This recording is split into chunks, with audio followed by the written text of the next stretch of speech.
is my new strategy. I want you to check it out. Once the Bollinger Band crosses over, all right, the order indicator, all right, it shows that the market is trending down. So there's a change of trend.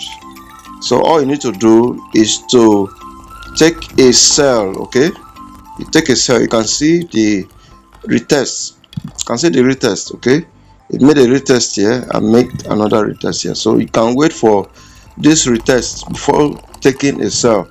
All right, so this retest is like a confirmation. Okay, showing that this market is trending down. Because I'm going to take a sell right now that the market has pulled back up, so that my entry will be right on time. Okay, so I've taken a sell. Let me take more. So we'll watch this market now trend down. Okay, all right, the market will trend down. So we're going to take our profit somewhere here. Remember, we are still using our price action. Okay, we are still selling with our price action. So this is the first tip. Okay, all right.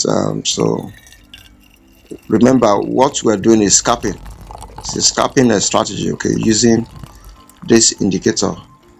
All right, so let's watch as the market goes down in our favor.